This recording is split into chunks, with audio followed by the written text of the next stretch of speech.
Donc, Claire Jandel, je suis pédiatre de la Séro-Occitanie Est et aussi du CSO, co-responsable du CSO au CHU. Geneviève, peut-être? Donc, Geneviève Le Bihan, je suis coordinatrice de la structure d'expertise régionale obésité en Occitanie, donc avec Claire Jandel sur le volet donc Séro-Occitanie. Denis, même si tout le monde te connaît. Bon, pas tout le monde.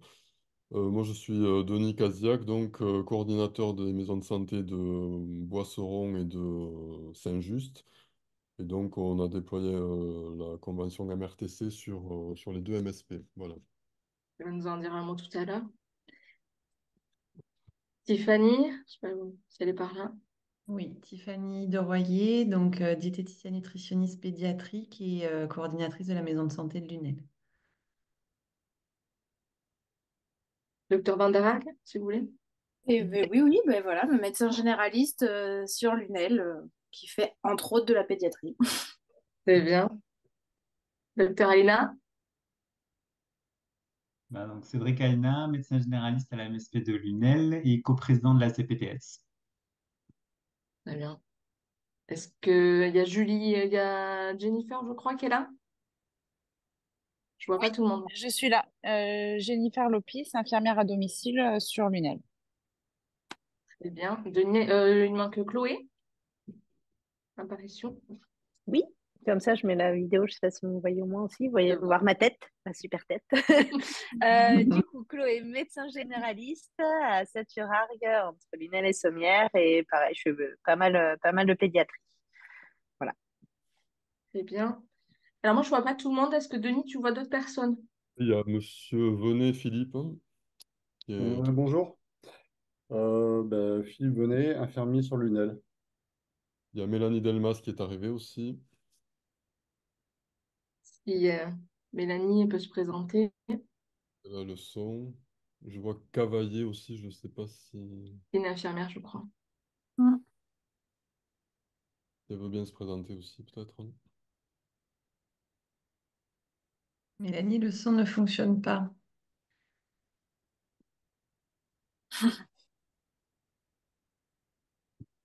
Est-ce que Donc, Mélanie ou Catherine est par là?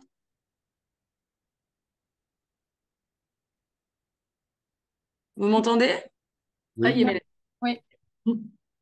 Et bonsoir, excusez-moi du retard. Mélanie Delmas, je fais partie de la maison de santé de la Bénovis. Voilà. Très bien. Voilà.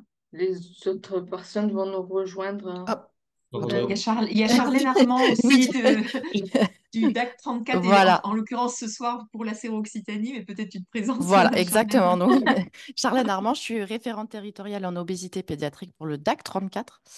Et du coup, une de mes missions, c'est d'accompagner les professionnels souhaitant travailler sur la thématique de l'obésité pédiatrique sur le département de l'Hérault. Et voilà, je travaille en lien avec la Séro et également en lien avec l'équipe ressources de Croc Santé qui fait partie du DAC 34. Voilà, et donc j'y travaille un jour par semaine et donc j'ai déjà eu l'occasion d'échanger avec certains d'entre vous parce que je suis coordinatrice de deux MSP. Voilà. Ok, Voilà, j'en ai aussi. aussi. Voilà. Ok. Est-ce qu'on a pu faire tout le tour? Il nous manque quelques personnes qui vont sans doute nous rejoindre. Moi, pour information, je suis Véronique Holmes. Je suis chargée de prévention à la CPTS Pays de Lunel sur 10 heures par semaine. Alors, habituellement, je ne suis pas sur cette thématique du surpoids de l'obésité, mais j'ai une certaine expérience sur ce domaine-là. Je prends donc le relais de Catherine Vigoureux, directrice de la CPTS, exceptionnellement ce soir, qui n'a pas pu être là, qui s'en excuse. Je prendrai le relais aussi de la PMI qui ne peut pas être présent. Et en parallèle, je suis aussi coordinatrice de la maison de santé de Lunel en binôme avec Tiffany Doroyer qui s'est présentée. Et je coordonne un programme d'éducation thérapeutique du patient diabétique. Voilà. On va peut-être commencer. Bienvenue à tous. Vous êtes sur une réunion qui va parler du repérage précoce et de la prise en charge de l'obésité pédiatrique sur notre territoire. L'idée, c'est de présenter un petit peu et de faire connaître les dispositifs qui sont en cours sur notre territoire Pays de Lunel et d'expliquer chacun comment orienter, vers quel dispositif, etc. Donc, il y aura plusieurs temps. Une première présentation de l'Acéro et de ses dispositifs. Après ce moment-là, vous aurez quelques temps de questions. Donc, si vous voulez m'envoyer vos questions par écrit ou les poser, mais peut-être après la présentation de l'Acéro. Ensuite, nous aurons un temps sur les ressources de proximité avec Tiffany Dorayer et Denis Casillac. À nouveau, un petit temps de questions-réponses. Et puis, les ressources de la PMI et les situations complexes avec le CSO présenté par Dr Jandel. Et puis, à nouveau, un petit temps d'échange, plus de perspectives pour l'avenir. Si ça convient à tout le monde, je vous propose, je pense que vous avez tous fait, de couper vos micros juste le temps d'intervention, puis on pourra les réouvrir par la suite. Alors, est-ce que... Gardez mon micro ouvert parce que je l'enregistre moi pour Catherine. Pas de souci. Mince. Est-ce que vous voyez mon écran ou pas du tout? Oui. Oui, oui. Oui, Parfait. mais tu n'es pas en projection. Peut-être, est-ce que Oui, tu peux mais passer en projection? oui, tout à fait. Est-ce que là, c'est mieux? Oui. Ouais, parfait. Parfait. N'hésitez pas, c'est moi qui vais diffuser le diapo, donc je vais bien suivre. Et si vous voulez accélérer ou faire passer, vous me faites signe. Hop. Donc là, ça va être une première présentation sur la prévention et prise en charge de l'obésité pédiatrique sur les territoires, avec donc Geneviève Le Bihan et Claire Jandel. Oui, merci donc de cette invitation. Donc, je vais revenir tout à l'heure sur la présentation de la structure d'expertise régionale obésité en Occitanie, la Séro-Occitanie. Donc, tu peux passer sur cette diapo. Donc, on va faire une petite introduction avec Claire Jandel un petit peu sur les enjeux en 3 diapos, hein, c'est très résumé sur la problématique de l'obésité pédiatrique. Et puis ensuite, on présentera un petit peu, voilà, à partir des recommandations HAS, qu'est-ce qui est préconisé actuellement en termes de prise en charge, de parcours de prise en charge. Et cette première partie donc s'intéressera aux enfants qui sont en situation de surpoids et d'obésité non complexe, comme vous verrez la définition de la HAS.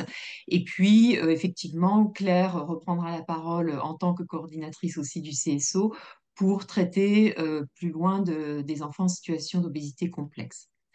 Alors, juste pour poser le décor, l'obésité pédiatrique, c'est un enjeu de santé publique, c'est pas nouveau, mais c'est bien de le rappeler. Est-ce que tu peux descendre sur les chiffres, s'il te plaît? Donc, effectivement, alors, on dispose encore de clics, s'il te plaît. On dispose de données qui sont un petit peu anciennes au niveau national, hein, puisque c'est l'enquête Esteban qui date de 2015, qui nous donne des chiffres de prévalence de l'obésité chez les 6-17 ans, qui était à l'époque de 17% surpoids plus obésité, dont à peu près 4% d'obésité. Ça marquait peu d'évolution entre 2006 et 2015 et pas vraiment de différence entre les classes d'âge et le sexe. Mais effectivement, on ne sait pas trop, en tout cas au niveau français, l'enquête va redémarrer puisqu'elle a lieu tous les 10 ans. Donc on aura des chiffres un petit peu plus récents dans quelques temps, mais là on ne les a pas. Et bon, dans l'Hérault, on a des chiffres concernant la PMI. Peut-être, je ne sais pas si tu en parles tout à l'heure dans les diapos, mais la PMI, comme vous le savez, fait des mesure l'IMC en moyenne section et donc peut sortir des chiffres. Mais bon, voilà, c'est des plus jeunes enfants, donc ce n'est pas vraiment des données comparables actuellement. En tout cas, ça reste un problème de santé publique.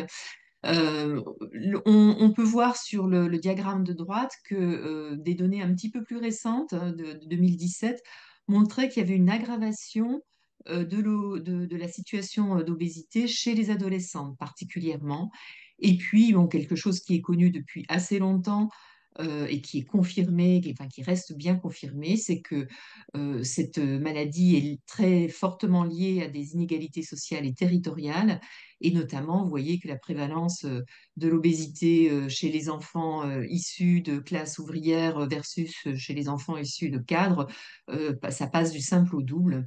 Et je vous ai seulement mis en bas à droite la petite carte qui était sortie en octobre dernier de l'INSEE qui montrait le taux de pauvreté monétaire par département. Et on voit que nos départements, notamment l'Hérault, ont fait partie des 10 premiers concernés. Donc, effectivement, nos départements et puis bon, le secteur de l'UNEL aussi est bien évidemment concerné par la précarité. Euh, Clic suivant, voilà, merci. Sur une nouveauté, entre guillemets, ce Covid a eu aussi, vous le savez, un impact sur la prise de poids, hein, de beaucoup d'entre nous et notamment des enfants. Et ça avait été mis en évidence à travers cette étude-là de l'impact de la crise sanitaire sur le statut pondéral des enfants de 4 ans. Donc, ça avait été fait effectivement en école maternelle. Et là, on montrait effectivement l'impact de ce Covid et qui persiste, hein, puisque effectivement, il y a eu prise de poids et il n'y a pas obligatoirement perte de poids, qui n'est pas obligatoirement suivi par une perte de poids. Et le dernier clic, c'est ben, effectivement, il y avait le 4 mars dernier, c'était la journée mondiale de l'obésité. Et à ce moment, l'OMS a sorti des données au niveau mondial. Une personne sur 8 est obèse actuellement au niveau mondial. 37 millions d'enfants de moins de 5 ans étaient en surpoids, plus de 390 millions. Donc, c'est des données qui sont assez énormes sans mauvais jeu de mots.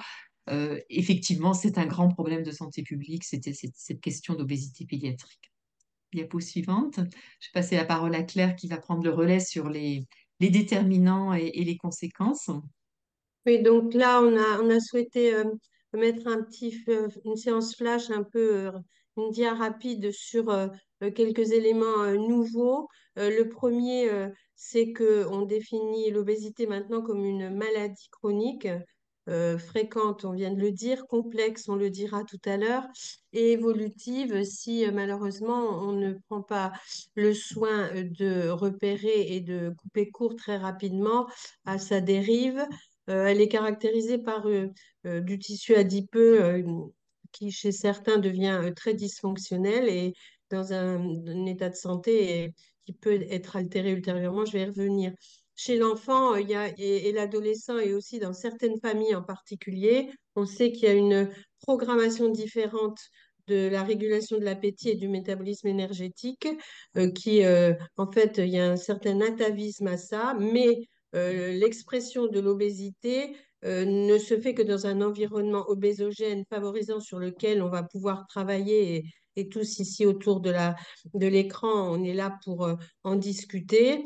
Les déterminants plus particulièrement, je ne reviens pas sur ceux que vous connaissez, alimentation, activité, précarité, Geneviève vient d'en parler, sédentarité, mais je vais insister, activité physique, je vais insister sur des choses beaucoup plus novatrices qui sont les difficultés d'accès aux soins, sachant que vous êtes, vous, dans des processus d'y remédier par vos actions collectives, mais aussi par vos organisations actuelles. On sait maintenant que, évidemment, c'est en lien aussi souvent avec la notion de précarité évoquée par Geneviève au préalable. Donc, je n'insisterai pas. Et sur ces différents déterminants intéressants sur lesquels on peut travailler, évidemment, ils peuvent se conjuguer, s'associer, se multiplier. On insistera aussi sur les contextes d'enfants et d'adolescents malades, donc qui ont des maladies spécifiques qui portent à des traitements dits obésogènes ou dits à fort impact sur le poids. On insistera aussi sur la période beaucoup plus, la plus précoce, voire même en anténatale, sur des facteurs prédisposants comme l'obésité des mères ou les mères opérées de chirurgie bariatrique, qu'elles soient devenues minces ou qu'elles soient toujours en surpoids ou en obésité.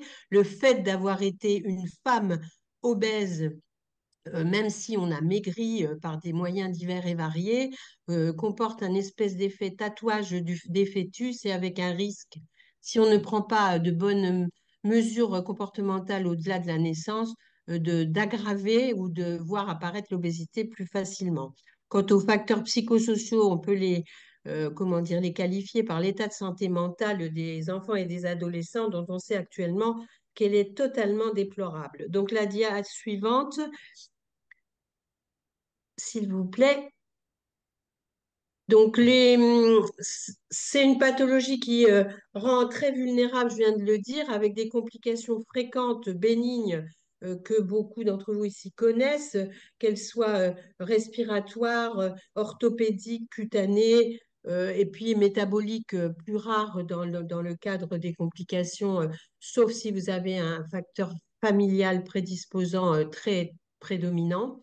En général, elles ne s'expriment, ces complications métaboliques, que dans les situations d'obésité extrêmement sévère en matière d'IMC, ou alors quand il y a plusieurs individualités dans une famille, par exemple deux parents atteints de maladies métaboliques. Évidemment, on est à la surenchère des facteurs de risque qui peuvent s'exprimer dans la génération suivante. Ensuite, les complications rares mais graves, bah, c'est les complications respiratoires, là aussi avec nécessité parfois d'appareillage respiratoire, j'y reviendrai dans le complexe.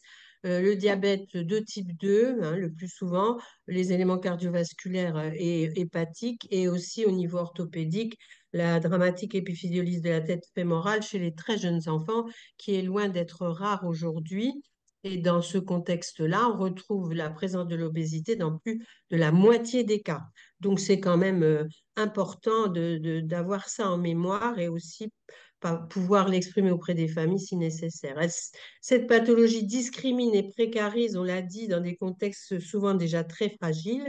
Ce dont souffrent le plus les enfants et les adolescents obèses, c'est cet isolement, cette souffrance morale, la perte de l'estime d'eux-mêmes, la notion de stigmatisation, hétéro-stigmatisation, auto-stigmatisation et une discrimination sociale. Dans le cas du harcèlement scolaire qui sera peut-être évoqué, je ne sais pas, par la PMI ou des travaux à faire peut-être, c'est très fréquent avec des chiffres pas très clairs, mais on sait que c'est fréquent. In fine, retentissement sur la scolarité, les compétences, l'avenir professionnel, puisqu'on sait que même si vous avez un développement intellectuel tout à fait normal, voire même performant, vous avez, en cas d'obésité, un risque vraiment très important de ne pas exploiter ces compétences en raison de votre obésité dans le cadre professionnel, ce qui est quand même dramatique, y compris quand vous avez certains diplômes, la stigmatisation mène à des choix professionnels du travail, tout bêtement, qui n'est pas forcément ajusté à vos compétences. Et ça, c'est quand même une lutte que mène la Ligue contre l'obésité qui est là-dedans très promotrice d'action. Elle altère la qualité de vie, on l'a dit, et ça, c'est une notion qu'il faut totalement avoir en mémoire, parce que maintenant, c'est sur cette notion que l'on va fixer les objectifs. La notion de qualité de vie reprise d'une vie normale, une vie d'enfant et d'adolescent normale, avec des amis, un contexte non isolé, etc. Par contre, on sait que le risque de rester obèse à l'âge adulte est dans des proportions que vous voyez de 20 à 50% plus important si vous développez une obésité avant la puberté. Et alors, au-delà, ça s'aggrave à 50 à 70%. Par ailleurs, les événements cardiovasculaires sont multipliés par 1,5 à 2,15 à 60 ans quand on a été un enfant ou un adolescent obèse. Et si vous y rajoutez, je ne sais pas, un tabagisme dans l'adolescence associée, vous avez des chiffres encore plus catastrophiques. Quant au risque de diabète après 40 ans, il est majoré d'un quart, avec là aussi des surrisques dans certaines familles, je vous l'ai dit tout à l'heure. Donc la dia 8, s'il vous plaît.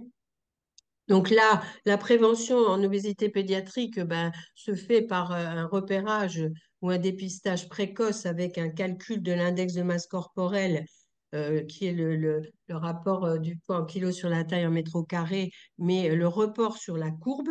Et puis, évidemment, si on peut avoir l'historique de cette IMC, analyser de manière très précise les courbes, avec trois types de courbes qui sont quand même extrêmement euh, préoccupantes ou qui peuvent porter à des situations ennuyeuses à terme, qui sont l'absence de rebond d'adiposité. Ce rebond d'adiposité, c'est le moment auquel l'IMC doit remonter, alors que pendant une période entre 2 ans et 6 ans, il a diminué. Vous le voyez là je ne peux pas malheureusement vous le montrer avec la flèche puisque je ne l'ai pas à disposition.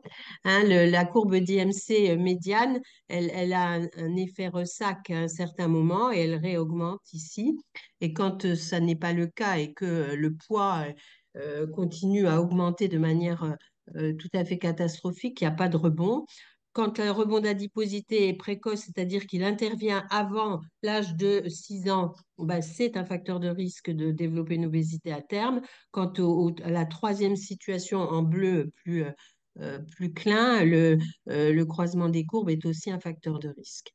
Ensuite, le deuxième type de prévention, ce sont évidemment des actions d'information et d'éducation à la santé pour les enfants, les parents et leurs familles sur les principaux déterminants qu'on a évoqués au préalable, en partenariat avec évidemment PMI, santé scolaire, les structures locales, les municipalités, les associations, etc. Et évidemment, surtout en partenariat avec vous. La DIA 9 permet les recommandations HAS qu'a évoqué Geneviève tout à l'heure qualifient le surpoids et l'obésité en fonction des seuils IOTF et de deux façons. On détermine les situations de surpoids ou d'obésité non complexes quand l'IMC se situe entre les seuils IOTF 25 et 30, on parle de surpoids. Quand l'IMC excède le seuil IETF 30, sans complications et sans cumul de facteurs, on définit une obésité non complexe.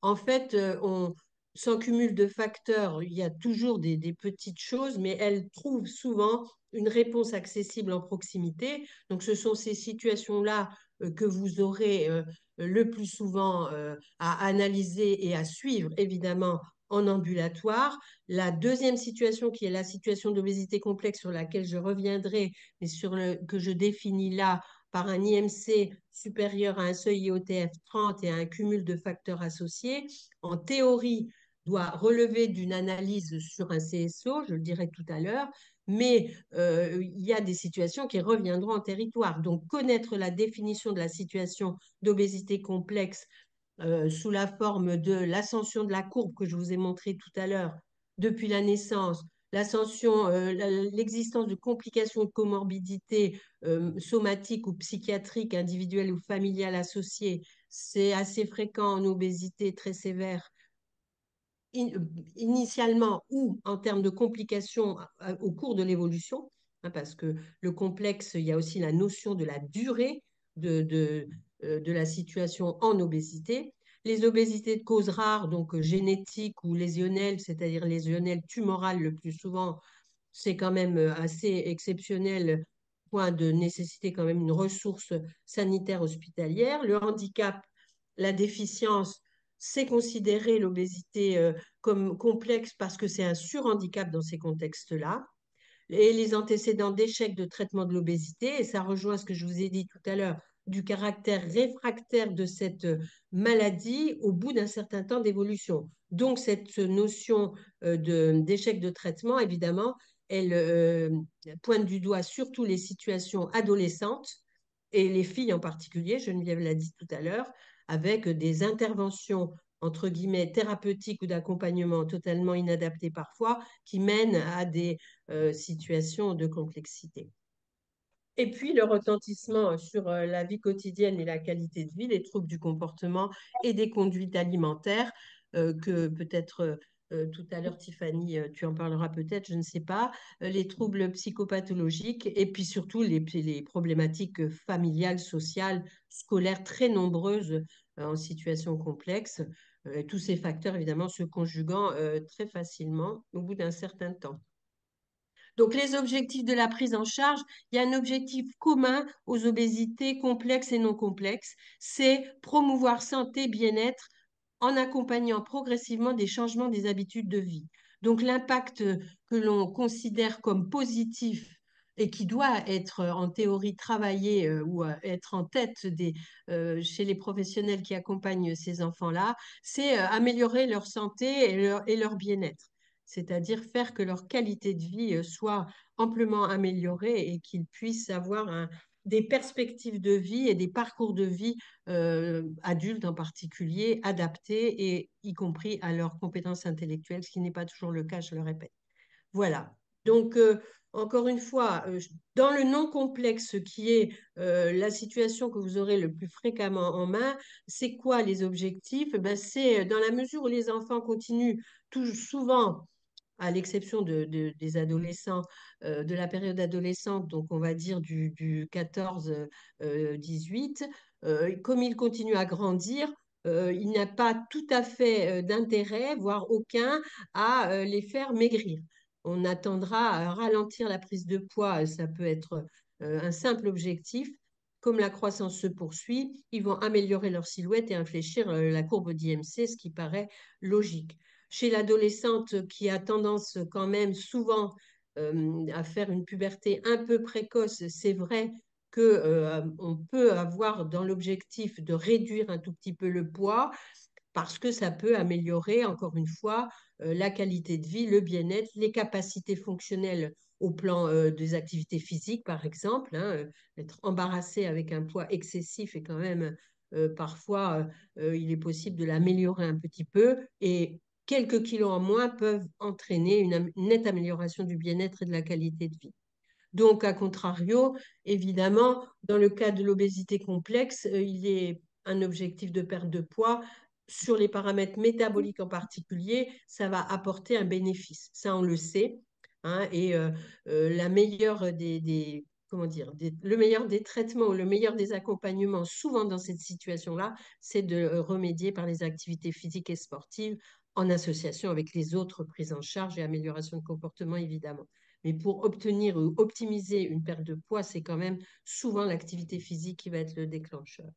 Par contre, il est un préalable indispensable à toute prise en charge d'obésité complexe, c'est que s'il y a des troubles psychiatriques avérés, il faut traiter les troubles avec des médicaments qui parfois sont obésogènes, mais euh, si on n'arrive pas à stabiliser cet état psychique altéré, on n'a aucun résultat sur l'obésité complexe. Ça, c'est quand même bien connu maintenant. Donc, je ne dis pas qu'il faut négliger le poids et négliger l'approche comportementale ou amélioration de comportement, mais il faut quand même prioriser les troubles psychiatriques. Et puis l'objectif aussi est de faciliter des activités de la vie quotidienne qui parfois sont extrêmement banales, mais que les adolescents ont perdues. Geneviève, je te repasse la parole. Oui, merci. Donc effectivement, à partir de cette définition de surpoids, obésité non complexe et obésité complexe, la HAS propose finalement des parcours de prise en charge qui vont être définis et qui, donc pour les enfants en risque de surpoids, avec une prise en charge a priori uniquement par le médecin traitant, donc plutôt un suivi pour voir si ça ne va pas dégénérer et potentiellement à ce moment-là intervenir à travers des professionnels type diététicien, psychologue ou autre. Et là, on verra qu'il y a le dispositif Mission Retrouve ton cap qui peut être assez intéressant pour ce genre d'enfants. Pour les enfants en situation de surpoids, obésité non complexe, je vais le détailler dans une diapo suivante. Et puis, l'obésité complexe, eh ben, Claire en reparlera, mais on voit bien que globalement, voilà, il y a des parcours. Le médecin traitant est toujours là en coordonnateur de cette prise en charge. Et puis, autour de lui, on va voir dans la diapo suivante, par exemple, qu'il y a un certain nombre de professionnels qui peuvent effectivement interagir autour de la situation de cet enfant. Donc, ce qui est préconisé pour les enfants en situation de surpoids ou d'obésité non complexe, c'est un suivi médical, une fois par mois pendant les 3 premiers mois, et ensuite on peut espacer si l'évolution est plutôt favorable. En général, ce sont plutôt des suivis de 2 ans en moyenne, on va dire. Ça peut être un peu moins, ça peut être un peu plus.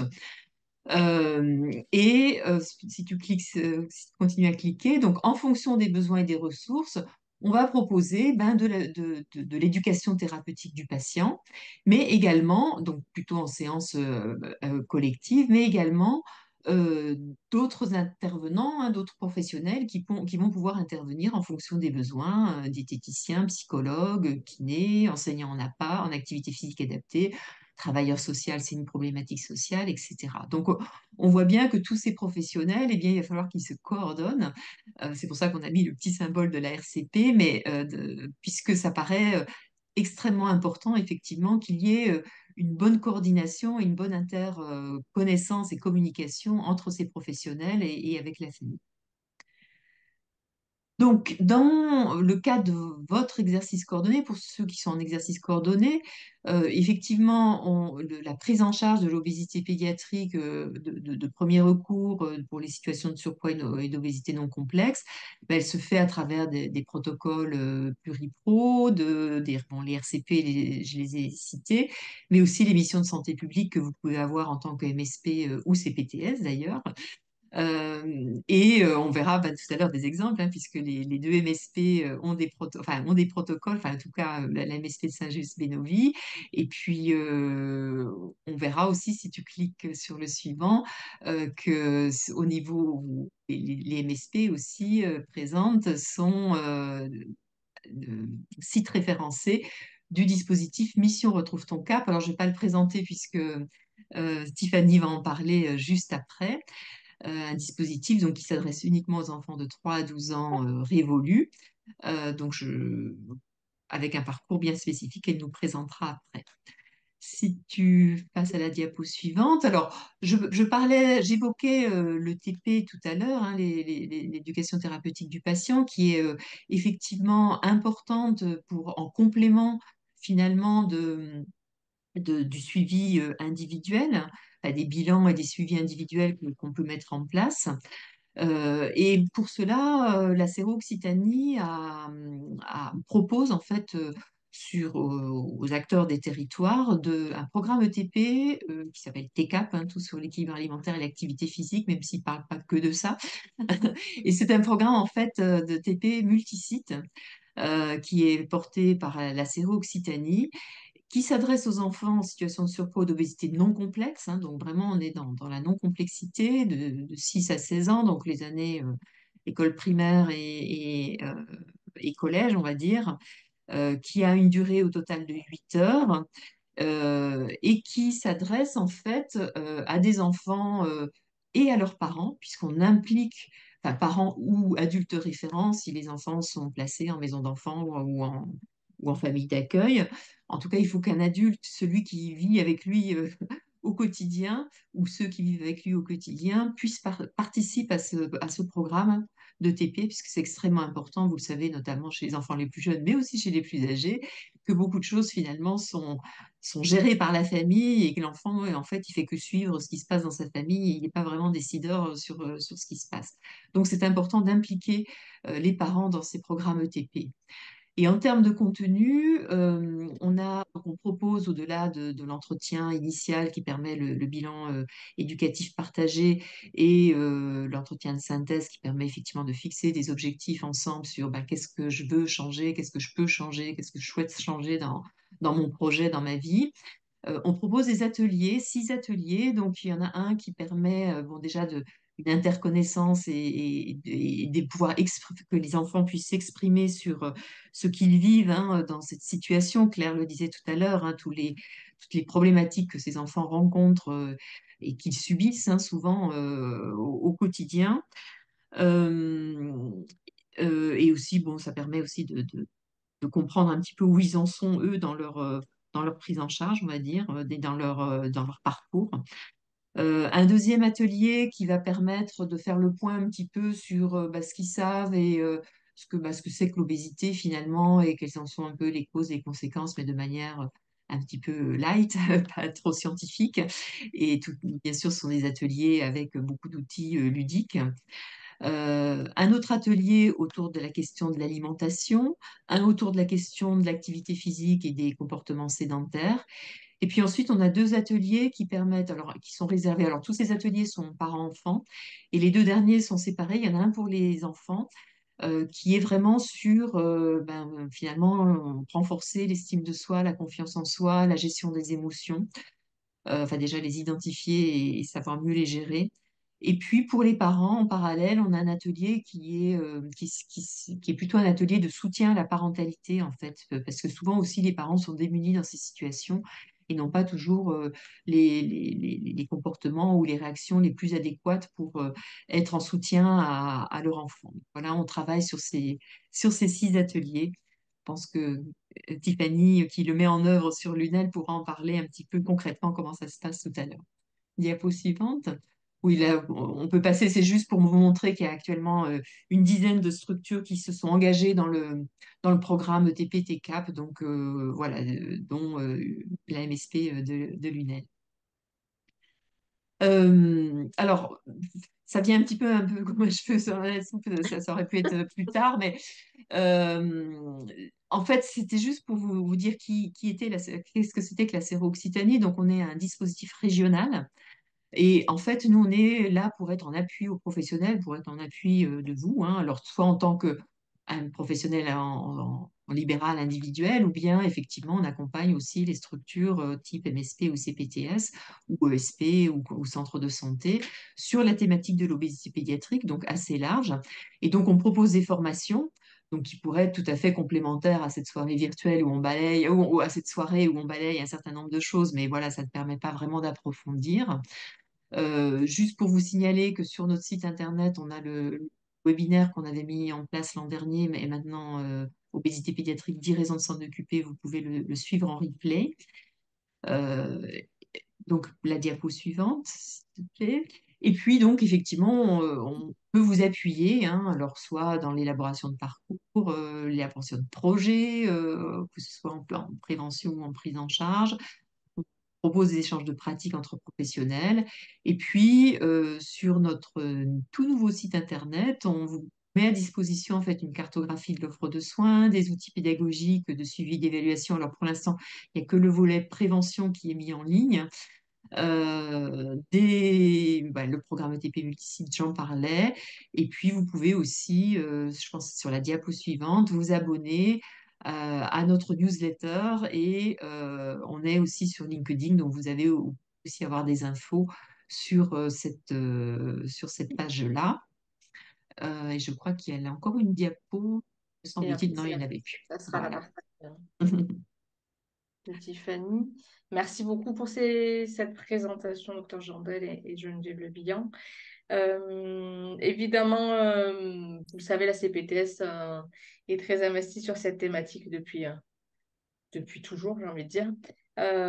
Et donc, il y a un protocole qui a été écrit sur ces thématiques où toutes les actions, tous ces projets-là ont été repris dans un protocole pluripro qui vous sera adressé suite à cette réunion. Est-ce que certains souhaitent prendre la parole? Est-ce que certains ont des questions? Pas de questions? C'était clair pour tout le monde? Ça a l'air d'aller. C'est bon. Et si tout le monde est d'accord, on va enchaîner sur les dispositifs et les ressources de proximité avec Tiffany de Royer dans un premier temps. Je te laisse la parole. Très bien, merci. Très clair, merci Mélanie. Du coup, moi, je voulais rebondir aussi sur ce qui a été dit concernant la formation de la Séro que j'ai pu suivre sur 3 jours, qui était une formation très enrichissante et notamment avec les interactions qu'on pouvait avoir avec les participants sur ces journées qui restent en fait, hein. Je suis restée en lien avec certains médecins aussi sur des échanges de pratiques. Donc, c'est toujours l'occasion de pouvoir se rencontrer et échanger sur les pratiques. Et la newsletter, c'est vrai que j'ai pas eu l'occasion d'en parler à Claire et Geneviève, mais je la lis toujours avec attention. J'y ai trouvé beaucoup de ressources, beaucoup d'outils à chaque fois. Et puis, finalement des études, les derniers chiffres. Enfin, je la trouve vraiment riche à chaque fois. Donc, c'était pour le souligner aussi. Donc, merci pour ça. Je te laisse avancer, s'il te plaît, Véronique. De quoi Pardon, j'ai prévu de vous parler? en fait, ça a l'air Voyons d'être voir. bloqué. Ça a l'air d'être bloqué. Ouais, je sais pas pourquoi, ça ne s'enchaîne pas. Ah. On va Essaye essayer peut-être comme ça. de sortir et puis d'en Voilà, revenir. Ouais. c'est bon, on est bon. Donc, moi, j'ai accolé la partie pédiatrique puisque je travaillais à l'Institut Saint-Pierre avant à Palavas. Et aujourd'hui, dans ma consultation libérale, je fais une grande majorité de pédiatrie. Voilà, et puis d'autres parties, c'est la partie coordination donc, de la MSP lunéloise à sa création. Et depuis quelque temps, la coordination du programme TCAP. Donc nous, on a eu une première session en 2023 et je vous en parlerai juste après. Merci bien pour ça. Alors concernant le dispositif MRTC, Véronique, si tu veux bien Ouais, avancer. je suis désolée, c'est parce que ça bloque, je Ça ne sais veut pas pas? la raison. Ouais. Ça marchait bien jusqu'à présent. Aïe. C'est Ah, bon. super. Donc, ce dispositif a été mis en place finalement sur 2023. Alors, nous, sur la maison de santé, mais ça devait peut-être dater un tout petit peu d'avant. Nous, on a commencé ouais, janvier, février, mars 2023. Donc, on est vraiment sur cette prise en charge pluridisciplinaire. Donc, on peut avoir trois professionnels qui sont sollicités par le médecin prescripteur, donc à savoir la diététicienne qui est un critère socle, et puis après le psychologue et l'éducateur en activité physique adaptée. Alors sur la maison de santé de Lunel, on n'a pas d'éducateur en activité physique adaptée. Voilà, on pourrait le trouver, mais après, je vous parlerai un peu de l'aspect financier qui est pas forcément très avantageux aujourd'hui. Donc, c'est un dispositif qui est totalement pris en charge pour les familles, donc il n'y a pas de reste à charge possible. Qui permet, par rapport à ce qu'on pouvait dire jusqu'à présent, voilà, avec le lien avec la précarité, bah, d'accéder à ces accompagnements. Et c'est vrai que moi, j'avais pas mal de familles que je suivais déjà, en fait, sur du surpoids ou de l'obésité et que j'ai basculé dans ce dispositif pour pouvoir, en fait, poursuivre l'accompagnement. On va passer à la diapo d'après. Ça, on va pas y revenir parce que ça a été largement décrit, hein. On sait à chaque fois vers où, pourquoi on va sur le retour de mission Retrouve ton cap. Ça, c'est pareil.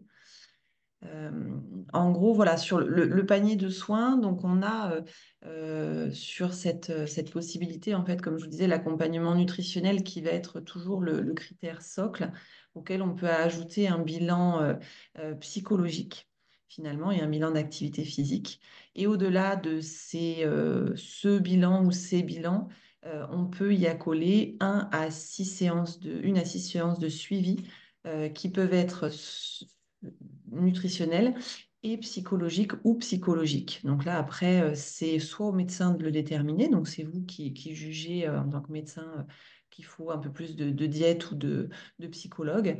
Et sinon, vous pouvez, vous verrez, je vous montrerai l'ordonnance tout à l'heure, vous pouvez le laisser, enfin laisser libre choix à la structure de voir comme ils le sentent. Il m'arrive, moi, en fait, d'avoir déjà fait un bilan, par exemple, et d'avoir enchaîné avec 1 à 2 suivis. Et puis, on se rend compte que finalement, une séance chez la psychologue bah, peut être intéressante et on bascule aussi sur ces suivis-là. Donc ça peut être intéressant. Et il faut savoir qu'on est sur une période de 2 ans et qui est renouvelable 2 fois. Donc ça fait en tout 19 séances en fait qui peuvent être proposées à l'enfant et sa famille. Donc on a quand même un pool intéressant.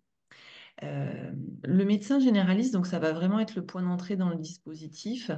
Ou alors, voilà, moi, comme je fais de la pédiatrie, je peux voir ces enfants et je demande une prescription médicale et j'ai jamais eu de souci pour l'obtenir. En fait, hein, les médecins jouent vraiment le jeu, sont vraiment actifs.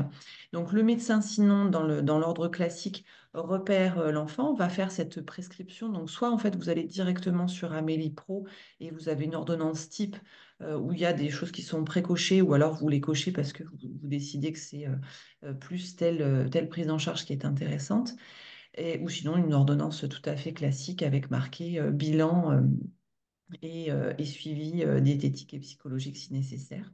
Ensuite, vous orientez. Donc là, je vous ai mis des liens juste après avec toutes les structures qui ont conventionné avec l'assurance maladie. Et donc, comme ça, vous pourrez, en fonction du lieu d'habitation des familles, parce que moi, j'ai des familles qui peuvent venir d'assez loin, mais bon, voilà, finalement, avec l'augmentation du nombre de conventions dans les MSP, ces familles auront peut-être un peu moins de kilomètres à faire.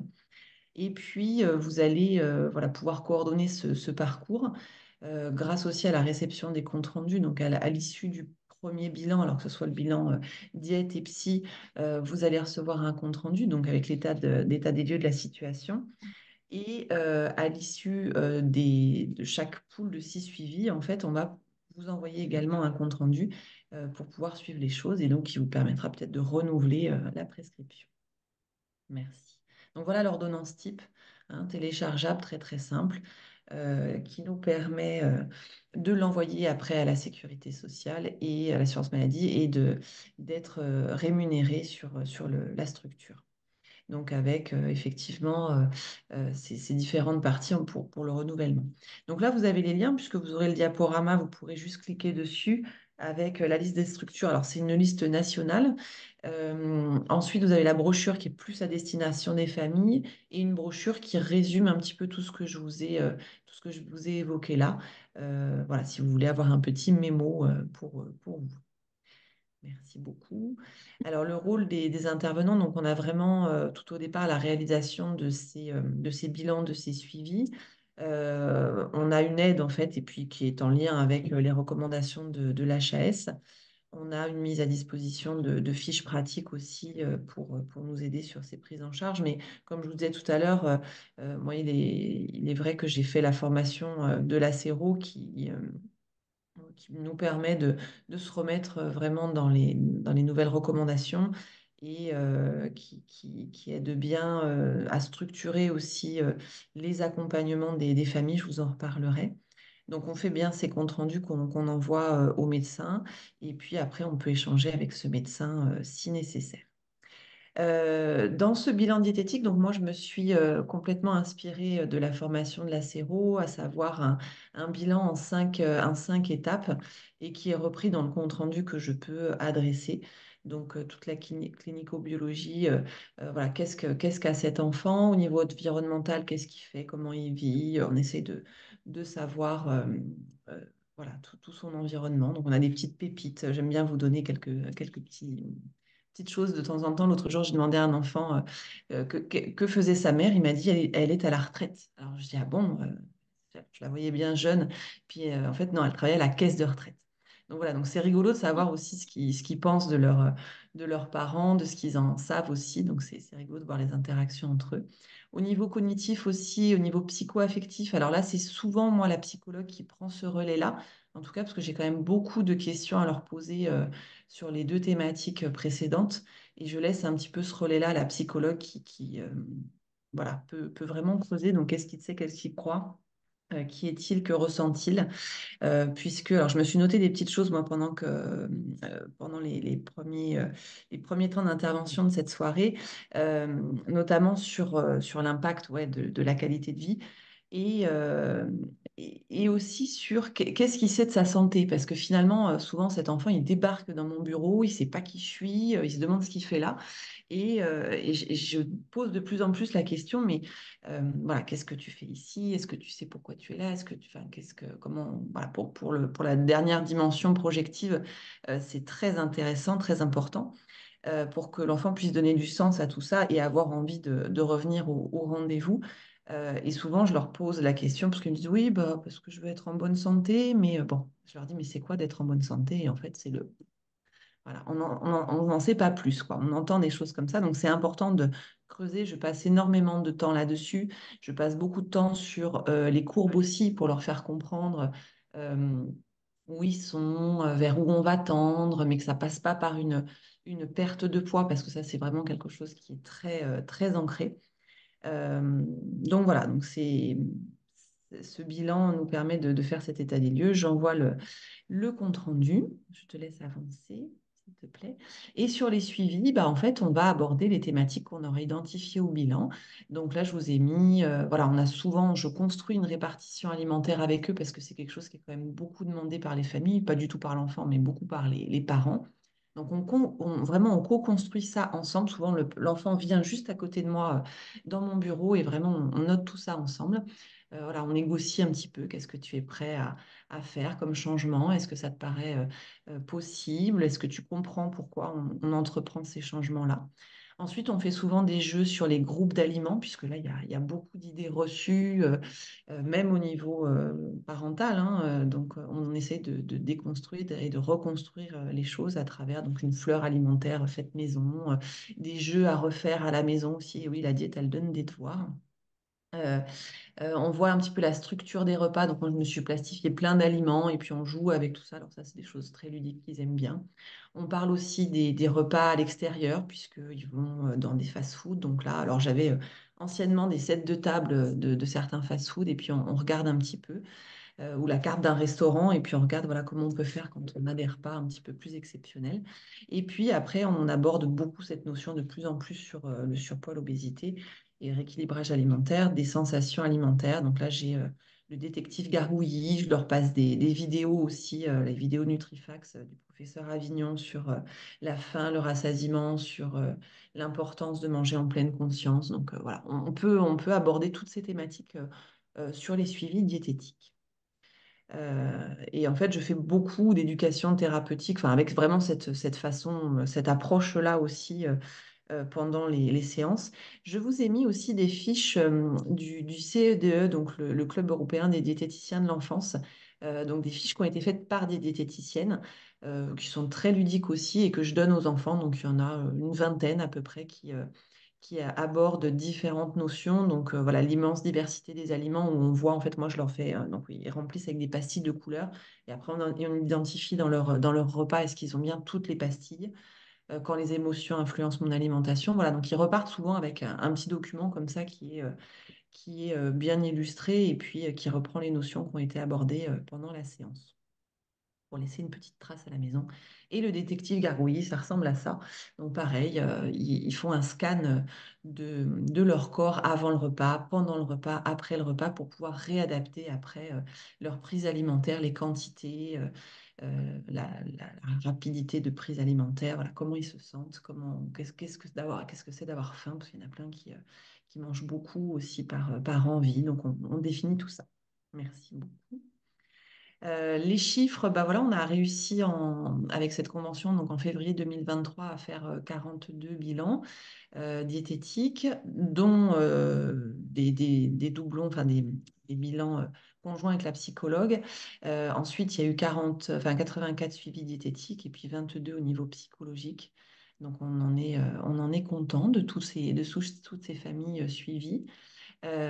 Et concernant le programme TCAP, donc comme je vous disais, on a fait une première session en 2023, donc sur novembre-décembre. On avait sollicité 6 enfants, 4 sont finalement venus, que des filles, qui avaient entre 9 et 12 ans. Donc on avait une jeune fille qui était déjà au collège, les 3 autres étaient encore en milieu primaire. Et on parlait tout à l'heure donc des différents ateliers. Le premier atelier dont a parlé Geneviève, cet atelier des Faisons connaissance, en fait, il était vraiment très intéressant parce que enfin, pour nous, c'est vraiment important de créer ce groupe. Et on a vu qu'il y a vraiment une ascension importante au fur et à mesure des 6 ateliers, où à la fin, il y a eu même des échanges de numéros de téléphone, elles ont souhaité se revoir.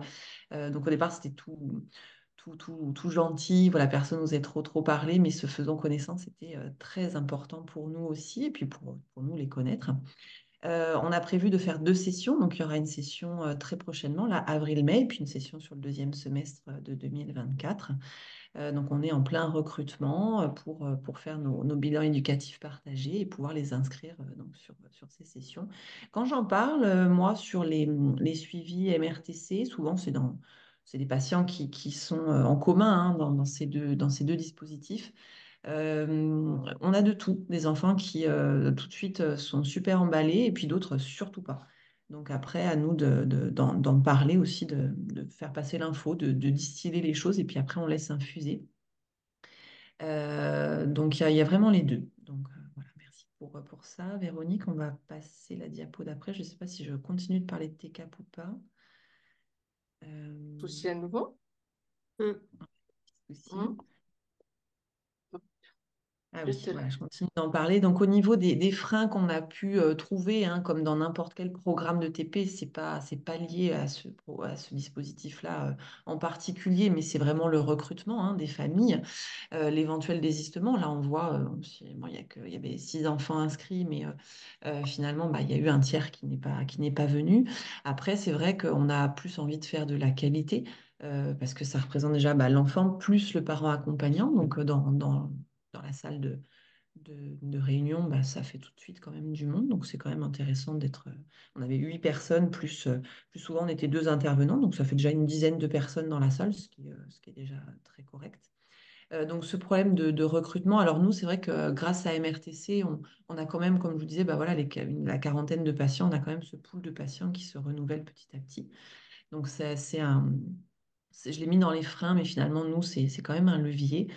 Je pense que l'homogénéité du groupe aide bien. Donc là, le groupe de filles a beaucoup pris. Elles étaient contentes d'être qu'entre filles. Voilà, ça a été comme ça. On a sous-estimé tout au départ le temps de coordination. Alors bon, maintenant, on est un petit peu plus rodé sur cette thématique-là. Donc, je pense que la prochaine fois, ça ira mieux. On connaît bien les ateliers maintenant. Mais voilà, parce on s'était insuffisamment préparé. On s'est dit, oui, oui, on va savoir faire. Et puis finalement, en fait, bah, c'était assez complet. Donc, euh, on a, on a mis ça, voilà, c'est le prix. Et puis, les familles ont demandé des documents. Voilà, à l'issue des ateliers. Donc, ça, c'est quelque chose qu'on a fait remonter à la CERO, qui est tout à fait ouverte à cette discussion. On a d'ailleurs fait une réunion euh, dernièrement voilà, sur tout ce qui s'était passé sur l'année 2023. Je vois le temps qui passe, donc j'avance rapidement. Donc les leviers, voilà, c'est cette formation à la CERO, c'est le réseau, la patientèle qui était déjà existant pour moi, par exemple. On a le médecin généraliste qui intervient dans le programme, qui s'est formé et qui a vraiment, du coup, apprécié cette nouvelle façon de prendre en charge aussi et d'accompagner ces familles-là. On était déjà une structure voilà, existante et puis on avait déjà une cohésion d'équipe. Et puis on a des prescripteurs actifs voilà, qui sont de plus en plus euh, actifs dans l'adressage des patients. Merci pour ça. Et l'appui, bah, j'en ai déjà parlé aussi. Voilà, comme quoi il y a des adaptations qui sont possibles. C'est un programme qui était bien clair, bien structuré. Les familles ont vraiment apprécié, notamment l'atelier sur les émotions, où on a fait le jeu Feelings, pour ceux qui connaissent. On avait eu un jeu avec un ballon aussi, où les enfants devaient exprimer ce qu'ils aimaient mais en se souvenant de ce que la personne d'avant avait dit, ce qu'ils n'aimaient pas, ce qui leur faisait peur, etc. Donc ça, c'était très, très intéressant. Donc à chaque fois, ils nous en ont parlé. Voilà, je vous illustre tout ça en photo. Donc l'atelier diététique, on a classé par groupe d'aliments. Après, on a fait des repas équilibrés. Je te laisse avancer. Et voilà, on n'a pas trop le temps d'en parler. C'était une opération petit déjeuner que j'ai menée à la maison Jean-Jacques Rousseau sur les vacances de février. Donc, pour savoir comment équilibrer son petit déjeuner. Puis là, on va juste regarder des photos aussi de ce qui a été fait. Donc, les enfants proposaient des petits déjeuners équilibrés. On avait reclassé aussi les différents groupes d'aliments. La photo du milieu, donc, c'est des enfants qui ont fait un set de table avec les groupes d'aliments nécessaires sur un petit déjeuner. Puis, on l'a plastifié avant qu'ils repartent. À droite, ils ont plein d'emballages alimentaires. Donc, on a analysé, on a fait, voilà, on essaie de trouver celui qui contient le plus de sucre et donc on essaie de savoir ce que ça peut faire dans notre corps. Et tout à gauche, bah, c'était la clôture de la semaine de petit déjeuner. On a fait un super petit déj. Et donc, pour la petite histoire, les 2 petits garçons qu'on voit un petit peu partout en bleu, là, avaient un tout petit frère qui n'arrêtait pas de dessiner des dragons et de parler de dragons. Puis ces 2 petits garçons m'ont dit, ah, bah, sur le petit déj, nous, on aimerait bien faire avoir des fruits un peu qu'on ne connaît pas. Et donc, je me suis dit, bah, il fallait vraiment que je trouve un fruit du dragon. Et puis après, quand on l'a coupé, ils ont halluciné de voir ce rose qui coule. Je dis, mais c'est du sang du dragon. Enfin bon, voilà. Donc, on a fait un sacré petit-déj et on a passé un très, très bon moment. Merci beaucoup pour votre attention. Merci Tiffany pour cette intervention. On va tout de suite enchaîner avec Denis Kaziak et son expérience sur la maison de santé de Saint-Just et celle de la Bénovie. Denis, c'est à toi. Merci, bonjour à tous d'être présents ce soir. Donc, vas-y, tu peux passer l'autre diapo, s'il te plaît. Je vais commencer par celle-là. Ok. Moi, je vais représenter les deux maisons de santé et le dispositif MRTC, du coup. Donc, les deux fonctionnements sont identiques. Donc, bien sûr, la demande vient des parents et des enfants. Elle passe principalement par les médecins généralistes de la maison de santé. Après, il peut y avoir de l'adressage extérieur.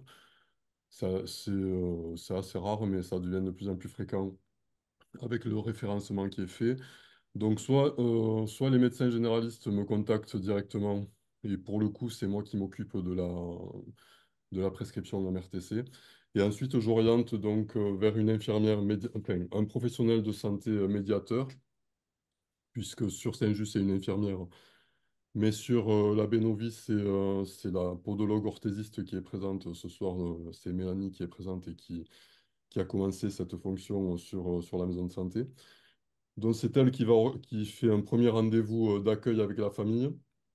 Elle va déterminer avec eux les objectifs et elle va aussi évaluer les besoins. Elle va faire aussi, si c'est nécessaire, une évaluation de l'estime de soi avec un questionnaire avec l'échelle de Rosenberg.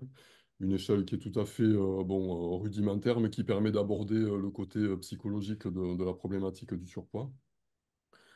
Et ensuite, c'est elle qui oriente vers, bien sûr les différentes parties du dispositif. Donc en premier lieu, la diététicienne, donc qui va bien sûr faire son bilan diététique. Je ne vais pas revenir sur le bilan diététique. Bon, moi, je suis pas diététicienne, donc, mais Tiffany l'a très bien décrit. Ensuite, il y a sur les deux maisons de santé, des groupes d'activités sportives sont organisés. Alors, le problème, c'est que ce sont justement des groupes. Donc, la plupart des enfants qui acceptent de participer à ces groupes sont quand même âgés ont toujours entre 10 et 13 ans. Après, inférieurs à 10 ans, ils sont quand même assez réticents à participer, à s'engager dans des groupes pareils. Et parfois, donc, la psychologue intervient la plupart du temps sur demande du médecin généraliste ou éventuellement à la demande des parents. Donc, suite à tous ces premiers rendez-vous, donc bien sûr des échanges pluripros sont faits entre les professionnels et moi-même aussi, puisque je suis toujours au courant de ce qui se passe. Tous les comptes rendus sont générés de façon générique, donc c'est moi qui reçois tous les comptes rendus et qui les dispatche. Et ensuite, ils continuent avec leur consultation de suivi, et ainsi de suite. À savoir que la consultation avec le professionnel de santé médiateur, cette consultation est rémunérée au professionnel par la maison de santé. Et par contre, il n'y a pas de...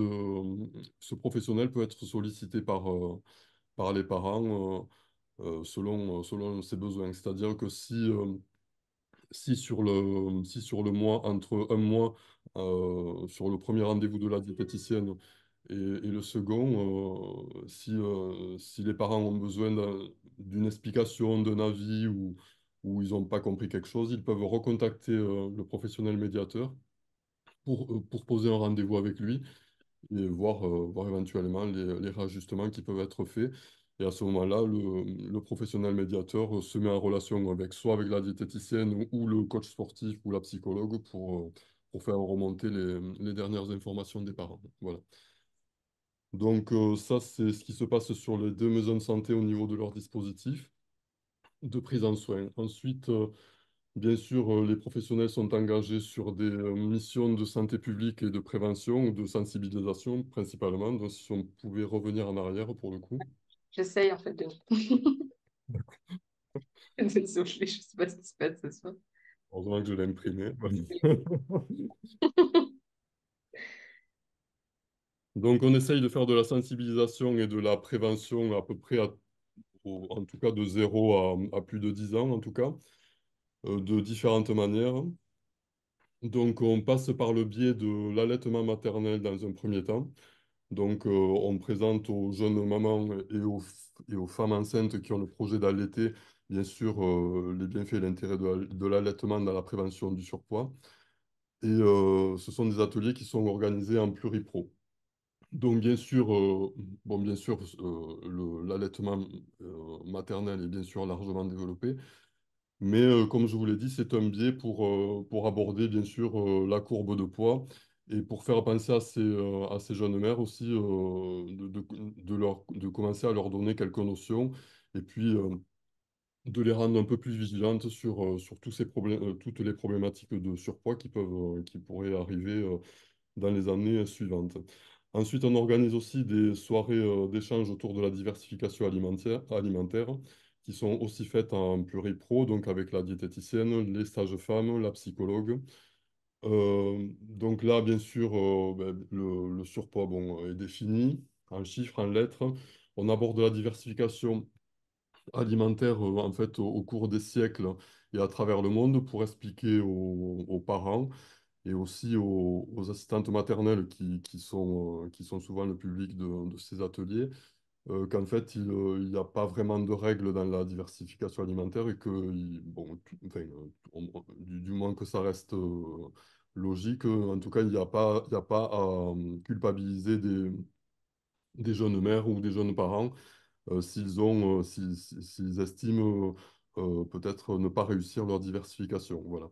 Et ensuite, bien sûr, la diversification alimentaire est largement expliquée et reprise par la diététicienne pour, voilà, en termes de goût, de texture, d'appétit de l'enfant, les allergènes, la DME, bien sûr, et aussi les troubles du comportement alimentaire qui seront abordés par la psychologue tout au long de l'atelier. Ensuite, de 3 à 5 ans, dont la diététicienne uniquement intervient en classe de maternelle. Surtout dans les grandes sections, elle va aborder l'équilibre alimentaire bon, en présentant la pyramide alimentaire et les différents groupes. Donc, ce sont des ateliers très courts parce que de toute façon, l'attention des enfants n'est pas non plus très grande à cet âge-là. Donc, elle va utiliser bien sûr enfin, des méthodes ludiques hein, avec des jeux de cartes, ce que l'on mange, d'où ça vient, par exemple, avec par exemple l'œuf vient de la poule, bon, il faut faire les associations, bon, voilà, ce genre de trucs. Ensuite, les professionnels vont aussi intervenir en classe de primaire avec des enfants de 6 qui seront âgés de 6 à 10 ans. Donc là, la diététicienne, le kiné et la psychologue. Bon, la psychologue intervient en dernière instance. Donc là, ils vont parler de la découverte des groupes alimentaires. Ils vont mettre en situation, faire des mises en situation de groupe pour élaborer des repas équilibrés avec des faux aliments en plastique. Donc c'est la diététicienne qui vient avec des paniers de courses, qui donne des paniers de courses à chacun et chacun doit proposer un repas équilibré. Il y a des discussions autour de l'étiquetage. Et ensuite, il y a aussi une organisation d'olympiades sportives entre enfants et au décours de laquelle un goûter est organisé autour des fruits et qui est préparé par l'ensemble des enfants qui y participent. Pour les enfants de plus de 10 ans, et c'est principalement pour les classes de CM2, on fait une sensibilisation pardon, au harcèlement scolaire. Donc là, je mobilise la diététicienne et la psychologue, bien sûr, en première instance, pour définir le harcèlement, comprendre son mécanisme. Euh, la diététicienne intervient aussi pour le lien qu'il y a avec l'image corporelle, elle fait réfléchir aussi entre la relation qui existe entre l'alimentation et le corps. Bon, après, il parle aussi de l'influence des médias, du marketing sur les individus, etc., etc. Euh, à l'issue de cet atelier, en fait, ce qui est important pour nous, on donne un petit fascicule aux élèves et dans lequel, bon, bien sûr, toutes ces notions sont reprises, mais surtout, il y a un tableau, un peu comme celui-là d'ailleurs, où toutes les coordonnées des professionnels qui sont investis dans l'émission, donc moi-même je suis bien sûr inscrit dans ce tableau, où on donne toutes les coordonnées de téléphone en cas de personne à appeler, en tout cas personne de contact à appeler. Si on est témoin de harcèlement scolaire, qu'est-ce qu'on fait? Ou si on est victime de harcèlement scolaire, qu'est-ce qu'on peut faire? En tout cas, au niveau des médecins de la maison de santé, on est autorisé sur les deux maisons de santé à avoir des rendez-vous de 3 quarts d'heure. C'est-à-dire qu'on peut prendre un rendez-vous pour un enfant qui serait victime de harcèlement scolaire. on pourra prendre rendez-vous avec l'un des médecins de la maison de santé qui fera une évaluation du retentissement du harcèlement sur toute la partie, bien sûr, biologique, sommeil, stress, etc., etc. Et, euh, et les médecins nous autorisent à mobiliser trois quarts d'heure de leur temps pour l'organisation de ce rendez-vous. Voilà. Donc ça, c'est un fascicule qui est donné à la fin de l'atelier à chaque enfant pour qu'ils aient cette notion-là. Au moins, je ne dis pas qu'ils connaissent les numéros, mais qu'ils sachent qu'il y a quand même des gens sur leur territoire, dans leur village, qui peuvent être présents pour ce problème-là. Voilà. Voilà, Très bien. Merci Denis pour ces explications. Merci Tiffany. C'était très intéressant d'avoir votre expérience de terrain. Est-ce que certains souhaitent prendre la parole? Est-ce que vous souhaitez avoir plus d'explications ou reprendre une partie, quelque chose qui n'était pas forcément clair pour vous? Est-ce que quelqu'un est là? Oui, on est là, on est là. Ça va. Ok. Donc, on va peut-être enchaîner si ça fonctionne. J'ai apparemment un souci avec l'ordinateur, mais voilà. Alors, je vais faire le lien et pallier l'absence de la PMI qui s'excuse de son absence. Et c'est la PMI qui coopère avec la CPTS sur ce projet centré autour de l'obésité pédiatrique. Donc, différentes missions qui sont rappelées concernant la PMI avec des consultations évidemment pédiatriques en prévention, des interventions auprès des puéricultrices et des soutiens familiaux, et puis des actions de prévention, de soutien à la parentalité en cas de situation complexe dans les familles. Ça peut être demandé et orienté directement vers la PMI si vous suspectez une problématique familiale particulière.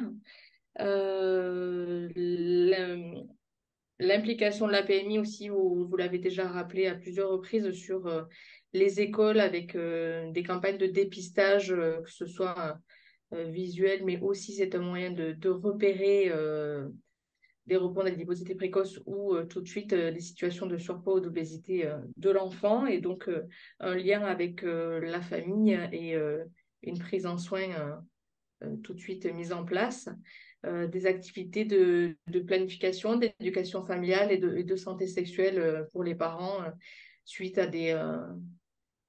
suite aux accouchements, des reprises de la sexualité, etc. Et puis des consultations prénatales, postnatales, directement auprès et en faveur des femmes enceintes. Alors, je ne vais pas m'étendre sur le sujet parce que c'est pas mon thème, mais par contre, voilà, la PMI, de toute façon, est en lien avec vous tous et sera en copie lorsqu'on va vous adresser les documents. On vous remettra de toute façon les informations. Ils peuvent également intervenir sur des situations complexes avec la proposition d'un accompagnement social et le lien qui est fait avec notamment Laurence Tessier, qui est notre lien direct au niveau de la PMI. Donc, c'est repris là, vous voyez sur la gauche, des bilans de santé, des consultations pédiatriques et des visites à domicile peuvent se mettre en place. Donc, vous pouvez tout à fait orienter vers ce type de structure. Je vais laisser la parole tout de suite au docteur Jean Del qui va reprendre la parole pour parler de manière plus poussée sur le CSO qui a déjà été abordé, mais un petit peu précisément. Oui, merci. On va terminer sur effectivement ces situations de complexité. Alors, je crois que tout de suite, il faut avoir la notion qu'on différencie un tout petit peu sévérité et complexité. Donc, sévérité, je pense qu'on peut résumer en fonction du degré d'IMC. Donc, je voulais préciser tout à l'heure la qualification déjà de l'obésité ou ce qu'on appelle maintenant le phénotypage de l'obésité est important en fonction du degré d'IMC, parce qu'il y a déjà un certain degré de complexité en fonction de ce simple paramètre. Mais la complexité, par ailleurs, elle est définie par les critères que j'ai évoqués avec vous tout à l'heure qui se surajoutent à cet élément de phénotype de seuil IETF qu'il ne faut pas dépasser et qui effectivement rendent la prise en charge extrêmement compliquée. Je pense que là, d'emblée, il y a deux situations. Il y a la période adolescente, je l'ai un peu ébauché tout à l'heure, je vais y revenir, et puis surtout le tout petit. Donc on va faire le lien avec la PMI qui vient d'être évoquée et qui est souvent d'ailleurs adressée par la PMI ou par les médecins pédiatres ou les médecins ici autour de la table qui voient les enfants en tout petit, dont les courbes de croissance et de poids en particulier et d'IMC in fine explosent entre 0 et 2 ans par exemple, où là ce sont souvent des situations de complexité génétique ou maladie ou associées à des troubles neurodéveloppementaux ou à des tas d'autres choses et qui justifient ce terme de complexité, mais qui justifie aussi comment dire, un pilotage de l'activité sanitaire et du suivi de l'état de santé au niveau d'un établissement de santé, de préférence le centre spécialisé obésité sur le CHU, puisque vous êtes sur ce territoire-là. Il y a d'autres ressources, je vais y revenir après, mais il y a au minimum une évaluation sanitaire des différents composants du champ sanitaire qui doit être faite avant de s'engager dans le parcours qui est formalisé devant vous et dont vous serez le pilote en territoire pour les médecins et les équipes pluripro qui sont autour de la table en fonction des ressources locales de la structure CPTS. Beaucoup ici déjà peuvent être partenaires de ça, mais le pilotage doit se faire là et sous la forme aussi après d'actions, évidemment, de consultations successives, intensifiées par rapport au protocole que Geneviève vous a montré tout à l'heure ou au parcours que Geneviève a montré tout à l'heure sur les obésités non complexes, cette notion de nécessité d'intensifier la prise en charge, les prises en soins dans la première année en particulier, et puis éventuellement d'avoir à l'alléger la seconde année. Mais je dois dire que bien souvent, malheureusement, on est dans un cadre aussi intensif dans la seconde année. Et évidemment, ces actions-là sont sous-tendues par de l'activité ETP qui va être déclinée, je vais y revenir, sur certains sujets au niveau de la structure sanitaire que le centre spécialisé obésité, mais qui pourra faire l'objet de piqûres de rappel sous la forme du TCAP qu'a évoqué éventuellement Tiffany tout à l'heure pour éventuellement des suivis intermédiaires. Et on s'appuie aussi sur des structures comme les SMR, donc anciens SSR que vous connaissez, que sont pas la VAS, mais d'autres, je vais y revenir, et des libéraux qui ont des spécificités bien particulières. Et même aussi, on peut avoir recours aux DAC qui maintenant, dans la complexité, qui peuvent intervenir. Voilà. Donc, Juste, excuse-moi, sur la oui, diapo précédente, il y a une erreur dans le titre. On est bien sur la situation d'obésité complexe, oui, hein, c'est pas les situations de surpoids pour pas que ça soit fusionnant. oui. Il y a eu une petite erreur sur cette diapo, excusez-moi. Oui, on avait demandé à la correction, mais je vois que le mot surpoids ne doit pas figurer sur cette dia. Excusez-nous, hein. Non. Voilà. On le rectifiera avant de leur envoyer, si vous voulez. Voilà, s'il vous plaît. Merci. Ensuite, on passe à la dia suivante. Donc, les missions principales du CSO, la mission 1, c'est évidemment prendre en charge de manière médicalisée, on va dire, l'obésité sévère et ou complexe, en apportant éventuellement dans le champ de l'expertise spécifique, surtout sur certains syndromes, maladies génétiques, contexte bien particulier de déficience ou de troubles du neurodéveloppement, etc., une pertinence un tout petit peu plus ajustée, on va dire, mais aussi contribuer maintenant, depuis l'instruction récente de septembre 2023, à l'organisation et au développement des filières en territoire. Donc, pour information, il va y avoir 3 types de filières on est en demeure, entre guillemets, d'organiser d'ici à juin 2024, qui vont être les filières en obésité pédiatrique, obésité adulte médicale et la filière chirurgicale adulte. Voilà, vous serez sûrement informé de ça. Et évidemment, les deux dispositifs, le centre spécialisé obésité et la séro, sur laquelle j'ai l'avantage non négligeable de naviguer, vont être évidemment impliqués dans cette mission d'organisation et d'animation de la filière territoriale obésité pédiatrique. Donc, le parcours de soins que nous portons sur le CHU en obésité complexe porte le nom de POPS. Voilà, prise en charge d'obésité pédiatrique sévère, c'est pas compliqué. La dia suivante, je crois. Donc, c'est des ateliers en théorie qui, pour l'instant, faute de combattants ou en grande difficulté, comme tous les hôpitaux, on ne peut pas trop le décliner on a besoin, en théorie, de 4 à 5 enfants d'une même tranche d'âge avec les accompagnants. Ça aussi, c'est très important en obésité sévère. Il est organisé sur 4 demi-journées sur le CHU à Arnaud de Villeneuve, avec évidemment les personnels dédiés ou les professionnels les plus qui ont été formés, ETP, obésité, complexité, syndromique. Voilà, et donc on décline évidemment les thématiques habituelles au plan alimentaire, sommeil, activité physique dans le champ des capacités et des compétences de ces enfants qui sont malheureusement souvent en grande difficulté, donc programme de réhabilitation ou éventuellement remise en condition ou reconditionnement aux activités physiques et sportives, ce qui est très compliqué parce qu'ils sont souvent en grande difficulté et souvent très douloureux, hein. Insistons beaucoup sur cet aspect-là, ce qui pourrit la vie et la qualité de vie. Voilà, donc le détail, vous le trouverez sur le site du CHU, sur mon atelier, mon etp.fr, qui est le site référence de toutes les activités ETP en France. Il y a, vous verrez, les contenus des ateliers peuvent être transmis. D'ailleurs, on pourra vous les transmettre si vous le souhaitez. Mais c'est très particulier. Et ce qu'il faut retenir en obésité complexe, l'activité ETP en obésité complexe, elle nécessite une excellente connaissance de la situation sanitaire. C'est presque ça, évidemment, la bonne connaissance de la famille, ce à quoi a fait allusion tout à l'heure Tiffany, qui est important. C'est vrai aussi dans cette situation-là. Là, on met vraiment un focus sur les éléments de complexité médicale qui doivent être vraiment considérés dans l'activité ETP. L'activité, elle doit faire alliance entre les enfants eux-mêmes, entre les pairs. Ce qui est intéressant, c'est le travail entre les pairs, hein, dans l'activité ETP en complexe, et puis l'alliance avec les professionnels. Les meilleurs résultats sur la petite perte de poids que l'on peut obtenir en complexe, c'est l'intensification des consultations diverses des différents professionnels et pas que les médecins, mais surtout l'excellente alliance avec un ou deux professionnels du parcours.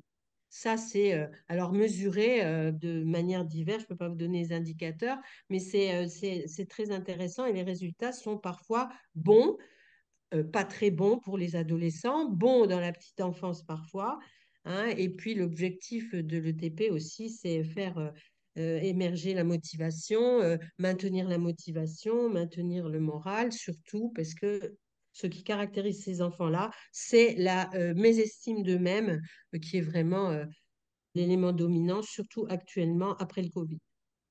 Voilà, donc la suite, c'est que euh, on positionne, je vous l'ai montré tout à l'heure sur le schéma de parcours, la potentielle intervention DSMR pédiatrique dans le parcours. Alors, avec dans les recommandations HAS des préconisations sur la durée des séjours qui s'est modifiée par rapport aux recommandations précédentes, on n'est plus du tout dans les séjours longs, à de rares exceptions qui concernent des enfants en situation sociale particulière, en reconditionnement à une scolarité alors qu'ils n'étaient pas vraiment souvent, ce sont des contextes sociaux extrêmement particuliers, des enfants placés, jamais les syndromiques, jamais les psychiatriques, hein, les séjours longs ou troubles du comportement, jamais, jamais. On est plutôt sur des schémas de séjours courts ou des séjours courts répétés, avec nécessité d'une évaluation de la justification du séjour par une ERCP avec le SMR. Hein, maintenant, dans les recours HAS, l'entrée directe en SMR, alors je vais dire un petit mot sur Palavas pour que les choses soient claires à ce sujet.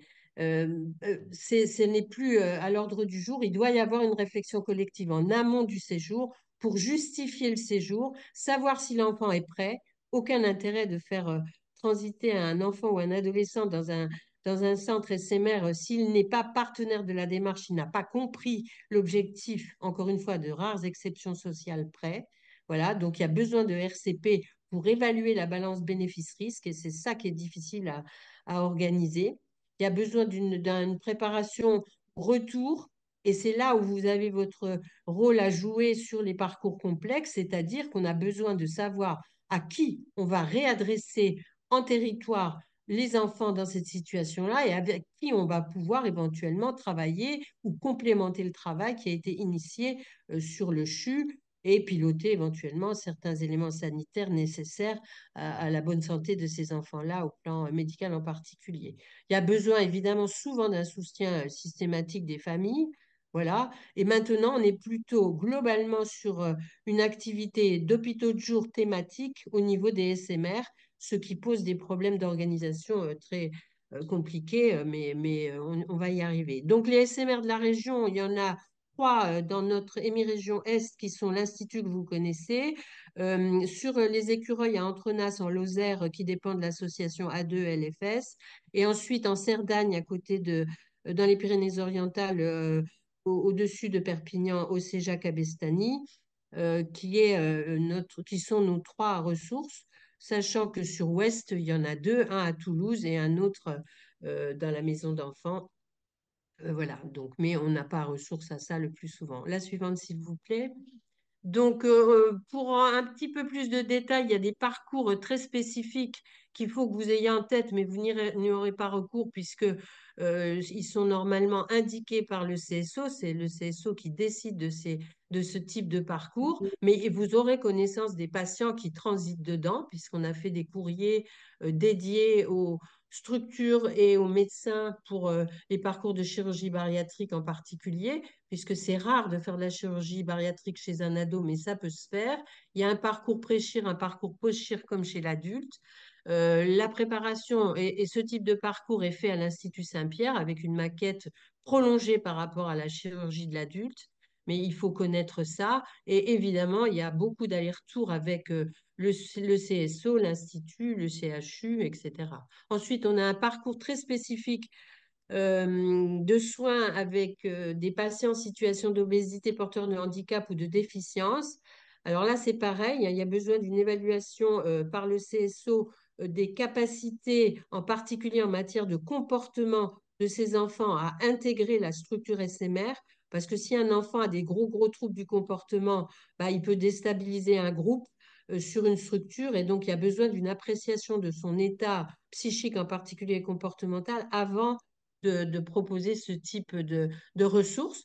Mais ça peut être très intéressant et ben, si certains sont intéressés qu'on présente plus en détail ce parcours, on pourra le faire éventuellement. Et puis, il y a un parcours là qui impacte à la fois la période prénatale, périnatale et puis pédiatrique, qui est le parcours nutrition de patientes enceintes ayant un IMC supérieur à 30 et ou opéré de chirurgie bariatrique qu'on travaille avec le service, le pôle de nutrition du professeur Avignon, qui s'appelle maintenant le pôle Réuni et plus le pôle Embrun. Et donc, c'est un parcours où sont impliqués des sages-femmes, des nutritionnistes, une diabétologue, enfin bon, bref, il y a tout un tas de choses qui sont faites avec une information chez les médecins traitants ou chez les généralistes définis de ce type de parcours parce que vous pouvez être impliqué dans la prescription de certains suppléments alimentaires, vitaminiques, etc. Voilà. Alors, le contact, bah, c'est l'alter ego de Geneviève Le Bihan sur le CSO qui est Madame Vidal. Vous avez ses coordonnées là. Et la fin, voilà, j'espère ne vous avoir laissé sur votre fin si vous avez des questions. On est dans les temps. Oui, 2 minutes. Merci. Merci beaucoup pour tous ces détails. Merci. Est-ce que certains ont des questions? Peut-être, est-ce que certains ont déjà identifié des problématiques euh, concrètes dans leur cabinet auprès de patients en particulier? Est-ce que vous avez envie de faire remonter ces informations et de trouver des solutions peut-être? Pas de souci, chez qui que ce soit. Merci beaucoup. Mélanie, donc de la SPV. Au début, en fait, il y avait au tout début de la présentation, il y avait une rosace avec les facteurs déclencheurs et on n'en a pas parlé, mais d'un côté, il y avait le sommeil. Je voulais savoir s'il y Mhm. avait des indices ou en tout cas des chiffres par rapport au manque de sommeil et à l'obésité chez l'enfant et l'adolescent.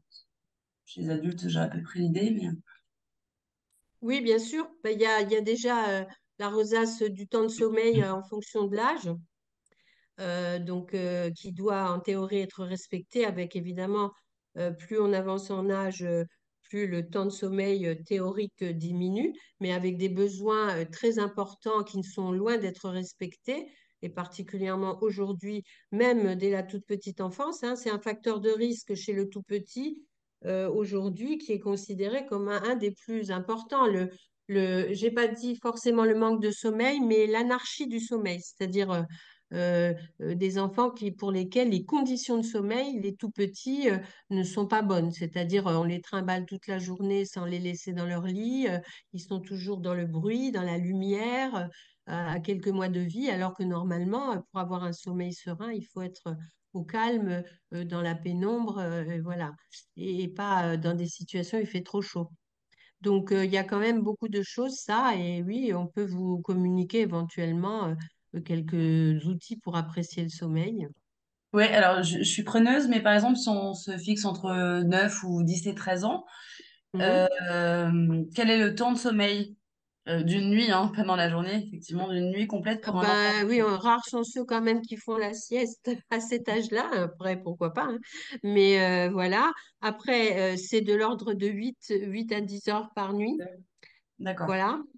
Dans la tranche d'âge que vous évoquez, hein. On est Oui, d'accord? oui, oui, oui. Après, Oui. le gros problème, c'est qu'ils peuvent avoir cette ration-là, mais elle n'est pas toujours démarrée à la bonne heure. Il y a aussi le timing du sommeil. Il y a le Ouais. temps de sommeil et le timing dans lequel on rentre dans le sommeil.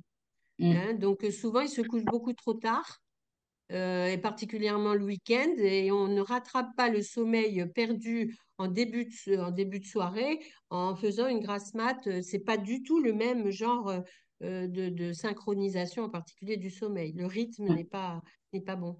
Et ça, on attribue beaucoup maintenant, effectivement, d'impact sur ben, la régulation énergétique, en particulier individuelle, qui explique quelques situations d'obésité. Ouais. Mm, mm. Ok, merci. Et après, sur les 13 ans, on est sur 9 à 11 heures de sommeil aussi par nuit, voilà, qui est un peu plus... Oui, il y a effectivement des études qui ont montré en fait que pour chaque heure de sommeil, le risque Oui. d'obésité diminuait de 9% pour les enfants de moins de 10 ans. Donc en fait, on a vraiment un lien qui a été établi, hein, entre obésité et manque de sommeil.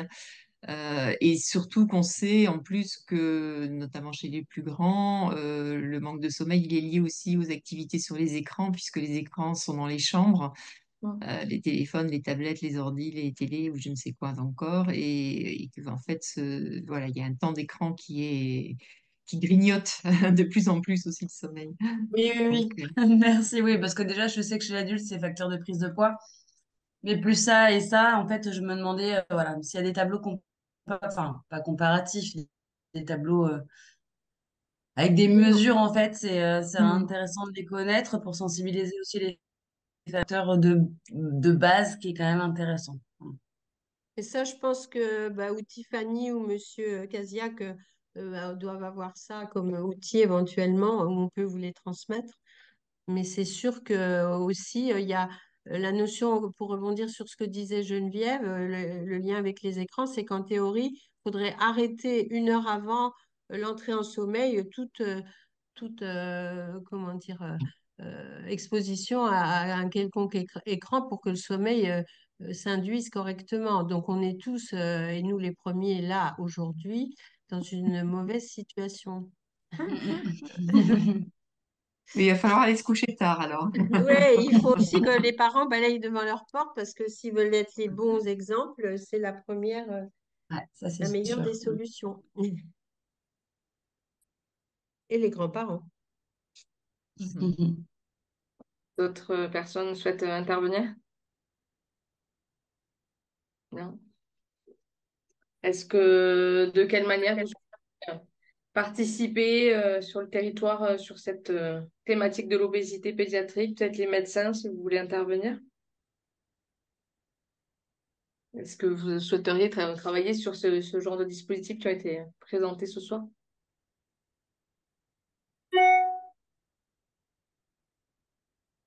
Pas de médecin. Alors, du coup, je vais parler. C'est Julie. Bah oui, oui, Julie. moi, oui, voilà. Moi, ça m'intéresse. C'est vrai que j'étais pas du tout au courant et ça me donne déjà enfin, enfin, voilà, des points de repère que j'avais, mais je n'étais pas du tout au clair sur les outils, les moyens, le réseau, parce que j'ai pas trop le temps. Donc, en fait, en effet, alors, je connaissais Tiffany avant qu'elle prenne autant de pédiatrie, mais voilà. Mais du coup, je vous remercie d'avoir organisé ça et je pense que je vais adresser. J'ai adressé à Palavas parce que je savais pas, mais je vais Après, resserrer. oui, je m'excuse, j'ai dit tout à l'heure, je préciserai par rapport à Palavas. Je crois ce qu'il faut comprendre, c'est qu'à Palavas, il y a effectivement ce que je vous ai présenté de l'offre qu'on travaille avec eux, puisque vous avez bien compris qu'on était en lien avec eux. Ils sont notre SMR de troisième recours. Et à côté de ça, ils ont leur activité propre. Logiquement, c'est un établissement public-privé, ils ont le droit de faire ce qu'ils veulent, entre guillemets, sauf que dans le cadre de la convention avec nous, ils se sont engagés à voir essentiellement du complexe de l'IMC vraiment important, quoi. Il ne faut pas leur adresser les enfants qui ont des IMC qui sont en début de dérive. Ça, Oui, oui. là, ça n'est pas opportun. Franchement, parce que ça prend la place d'autres, puisqu'ils ont des Bien délais de sûr. rendez-vous maintenant qui sont un petit peu compliqués, comme nous. Alors que ça peut être géré en territoire avec des dispositifs comme ceux que vous ont présentés M. Bien sûr, Casillac oui. et Tiffany. Voilà. Donc l'histoire de filière, ça peut être, voilà, on reviendra pour vous présenter vraiment les filières où on vous enverra des documents, hein. Comme ça sera clair. Bah Ok. oui, oui. Mhm. Sinon, on pourra faire suivre au niveau de la CPTS tout ce genre de Bien documents. sûr. Un Oui. petit message de Chloé qui semble-t-il a un problème de batterie, mais qui semble tout à fait intéressée sur tous ces protocoles. Elle le lira, les diapositives à tête reposée et pourra mettre en Ok. place ce type de procédure auprès de sa patientèle tout prochainement. Donc, on est ravis. Euh, j'ai un petit message qui me demande au niveau de la formation Séro-Occitanie avec un point d'interrogation. Donc, est-ce qu'on peut nous en dire Geneviève, plus d'informations? Geneviève, t'es là? Voilà. Oui, je suis là. Ok. J'avais coupé mon Mhm. micro, excusez-moi. Ok. Oui, donc en fait, nous proposons maintenant, alors sur Montpellier, une formation en format 2 jours, 2 jours espacés d'un mois environ. Donc, il y en a une session qui a lieu en ce moment et il y en aura une prochaine à l'automne, octobre et novembre. Donc, si vous allez sur notre site internet www.sero-occitanie.fr, vous aurez les liens d'information. Et si vous vous abonnez à notre newsletter, vous aurez aussi l'info concernant les, Cette nos information. formations. Donc, c'est une formation de 2 jours. Et puis, comme je vous l'ai dit aussi, sur le site Internet, on a mis en ligne maintenant le replay du webinaire que nous avions organisé l'an dernier qui s'appelle Obésité pédiatrique, 10 raisons de s'en occuper. Alors, du coup, c'est un cran au-dessus de ce soir, puisque ce soir, c'était assez court, puisque là, ça dure 1 heure, où on développe un petit peu plus qu'aujourd'hui. Mais ça ne vaut toujours pas la formation pour après se sentir vraiment à l'aise pour prendre en charge, parce que c'est vrai que bon, ça actualise les connaissances, ce type de sensibilisation, d'information, de webinaire. Mais effectivement, comme l'a gentiment rappelé tout à l'heure Tiffany quand elle a parlé de nos formations, merci pour la pub. Non, c'était Mais tout à fait c'est vrai, sincère, je hein. pense que c'est important ce que tu as dit parce que c'est à la fois, bon, bien sûr, on remet un petit peu, on apporte de la théorie, mais on travaille beaucoup ensemble en atelier, en groupe, Mm. etc. Et puis les professionnels entre eux, hein, et c'est extrêmement riche au-delà que nous, ce qu'on peut apporter, mais c'est aussi les échanges entre les professionnels et c'est des groupes pluripro et du coup, chacun comprend bien mieux aussi la place que chacun va avoir dans ses parcours, que ce soit en termes de prévention ou de prise en charge des enfants. Donc, c'est effectivement intéressant. Donc, n'hésitez pas à nous contacter. Vous pouvez me contacter aussi directement. Je vous enverrai les fiches formation. On va bientôt, de toute façon, refaire un mailing. En général, les coordonnées de CPTS et de Mm. MSP les reçoivent. Donc, elles peuvent après vous les rediffuser. Effectivement, on fait suivre sur le Exactement. réseau territorial. Mm. Mélanie sur le groupe de la maison de santé. Tu pourras les retrouver, mais je te les retransmettrai aussi. Super, merci. Merci beaucoup. Merci pour votre présentation. Merci à tous. Merci Très bien. beaucoup. Si vous n'avez pas d'autres questions, vous retrouverez rapidement, on vous adressera tous les documents. Le PowerPoint avec la petite rectification sur le surpoids qu'on va enlever, le lien vers l'Acéro, le webinaire, etc. On mettra tout ça en lien. Je vous laisserai vous rapprocher de Catherine Vigoureux pour reprendre ce travail autour de l'obésité pédiatrique. Alors, je ne serai pas très loin, mais j'ai moins de temps que Catherine là-dessus. Voilà, c'était un plaisir en tout cas et c'était vraiment très intéressant. Merci beaucoup pour toutes ces présentations et je vous retrouverai tout prochainement, je l'espère. Si ça convient à tous, Oui. on va Parfait. Merci beaucoup. Merci Bonne à soirée. vous.